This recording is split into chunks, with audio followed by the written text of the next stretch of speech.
안녕하셨습니까? 원더풀 인생 후반전의 파파홍입니다.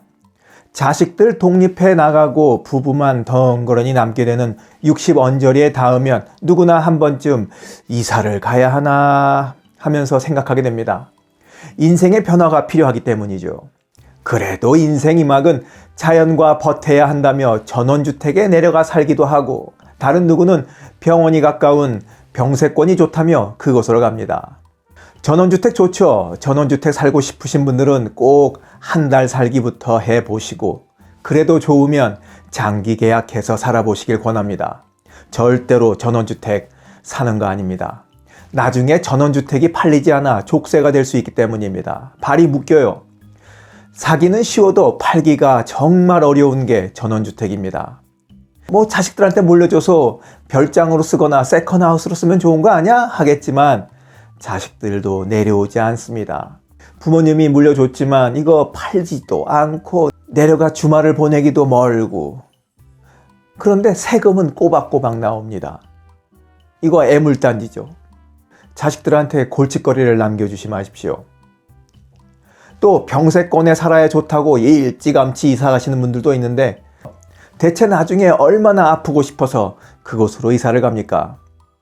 병원은 타 지역에만 있지 않으면 되는 겁니다. 아플 거 미리 생각해서 병원 근처로 이사 가기보다는 차라리 사는 동안 건강하고 재밌게 살 생각부터 해야 되는 거 아닐까 싶습니다. 그래서 오늘은 인생 후반전을 위한 살 곳을 찾을 때 꼭 고려해야 할 것들에 대해 이야기를 해보고자 합니다. 저도 지금 집을 고를 때 이걸 중심으로 고르고 있거든요. 60 넘어 이사 가야 한다면 이곳으로 가자. 첫 번째, 노인복지센터, 노인종합복지관이 가까운 곳. 복지센터나 종합복지관은 그야말로 노년층에게는 더없이 즐거운 놀이터이자 문화의 중심지입니다. 단순히 노인정이라고 생각하시면 큰 오산입니다. 복지관에 가면 요가, 필라테스, 단전 호흡에서부터 당구도 배우고 탁구도 치고, 한글은 물론 일어, 영어, 중국어 반도 있습니다. 또 어디 그뿐인가요? 수채화 배울 수 있지. 유화, 서예, 동양화도 그릴 수 있는 교실이 있습니다. 악기도 배울 수 있어요. 통기타, 풍물, 하모니카, 오카리나, 어떤 곳은 드럼 교실도 있더라고요. 동아리들도 많고 함께 어울리고 실력을 쌓아 전시회도 열 수 있습니다. 기회 닿아서 한번 가보시면 그 실력에 깜짝 놀라실 겁니다. 정말로요. 과장 없이 말입니다. 어디 그뿐입니까? 심리 상담 받을 수 있죠. 체력 측정도 해주죠. 체력 단련실도 있어서 운동도 할 수 있습니다. 또 다양한 봉사활동에도 참여할 수 있는 곳이 바로 종합복지관입니다. 삼시세끼 차려 먹는 거 귀찮으시죠? 복지관의 구내식당에서 저렴한 가격으로 영양사가 준비한 식사도 할 수 있고, 3, 3, 5 모여서 수다를 떨 수 있는 카페도 있습니다. 나이가 들면 갈 데 없다, 인생이 지루하다며 탄식하는 분들이 계신데, 우리 솔직히 한번 생각해 보시자고요. 본인이 적극적으로 한번 찾아봤는지 정말로 생각해 볼 일입니다. 종로 노인 종합복지관에서 불과 300m쯤 떨어진 곳에 탑골공원이 있더라고요. 그곳에는 남아도는 시간을 주체할 수 없어서 서성거리며 하루를 공원에서 왔다 갔다 하며 아무것도 안 하며 때우는 분들이 많죠. 그런데 종합복지관에 와서 시간을 아주 값지게 쓰겠다는 생각들은 못합니다. 아마도 복지관이 그렇게 가까운 곳에 있는 줄도 모르실 겁니다. 찾아보질 않았으니까. 복지관에 다니시면 지루할 틈이 없습니다. 웬걸요, 하루가 모자라게 바쁘고 내일이 빨리 왔으면 좋겠다는 설레이는 인생을 살 수 있습니다. 그런 곳이 종합복지관입니다. 60 넘어 이사 간다면 이곳으로 가자. 두 번째, 산책로 가까운 곳. 전원주택에 산다고 많이 걸을 것 같지만 의외로 산책로가 없어서 집안에서만 종종걸음하며 텃밭만 가꾸며 사는 분들도 많이 계십니다. 반대로 대도시에 살면서도 지척에 산책로가 있어서 매일매일 사시사철 자연을 벗삼아 산책을 즐기시는 분들도 많죠. 역설적이지만 말입니다. 산책은 단순히 몸에만 좋은 것이 아니라 정신 건강에도 더없이 좋습니다.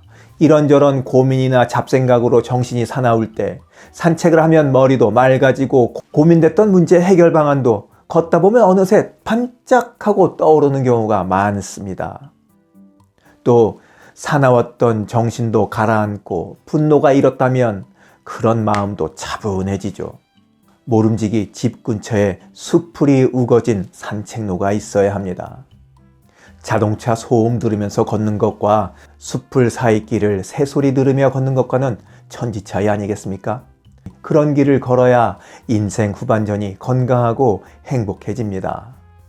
60 넘어 이사 가야 한다면 이곳으로 가자. 마지막 세 번째, 체력 단련장이 가까운 곳. 나이 들수록 신경 써야 할 것은 바로 근육을 키우는 일입니다.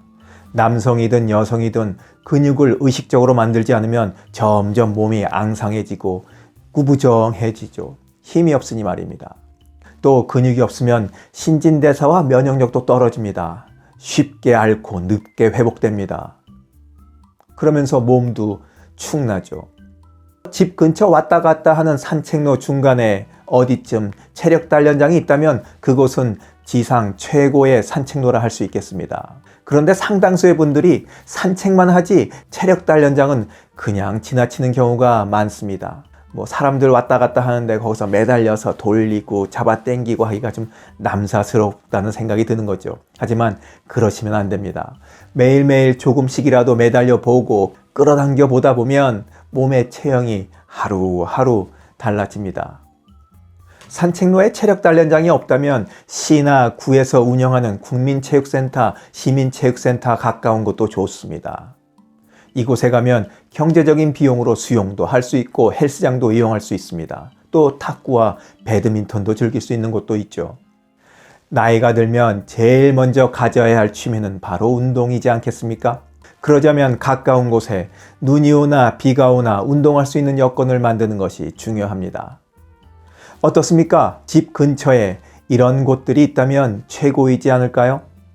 저는 오늘 말씀드린 이 세 가지에 하나 더 보태서 이사 갈 곳에 이런 것이 있었으면 좋겠다 하는 것이 있는데 그건 바로 도서관입니다.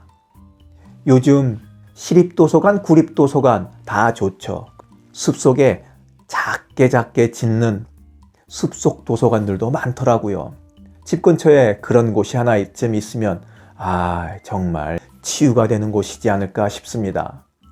일주일에 하루 이틀은 도서관에 가서 책을 읽어도 좋고 책 읽기 싫은 날은 그냥 멍하니 앉았다 오는 것도 굉장히 좋을 겁니다. 그게 사색이지 다른 게 사색일까요? 여러분은 어떤 곳에서 노년을 보내고 싶으십니까? 우리 동네 내가 이사 갈 곳에 이런 곳이 있었으면 좋겠다 하는 것들을 한번 말씀해 주시기 바랍니다. 서로 정보 교환해서 다 그런 것들이 있으면 좋지 않을까요? 지금까지 원더풀 인생 후반전이었습니다. 감사합니다. 자랑질, 지적질, 아는 채, 있는 채 하는 사람들에게 지치셨죠? 상대방의 얘기 경청하고 익은 벼처럼 겸손한 사람들이 모인 곳이 있습니다. 바로 네이버 카페 실버들의 전성시대입니다. 너무 가깝지도 너무 멀지도 않은 친구가 필요하다면 네이버 카페 실버들의 전성시대로 오시면 됩니다. 아래 댓글란 맨 위에 초대글을 올려놓을 테니까 클릭하고 들어오시면 아주 간단하게 회원가입이 됩니다. 참! 냉소적이고 비아냥거리고 자기주장 강하고 남 얘기에 이죽거리는 분은 죄송하지만 절대 사양합니다.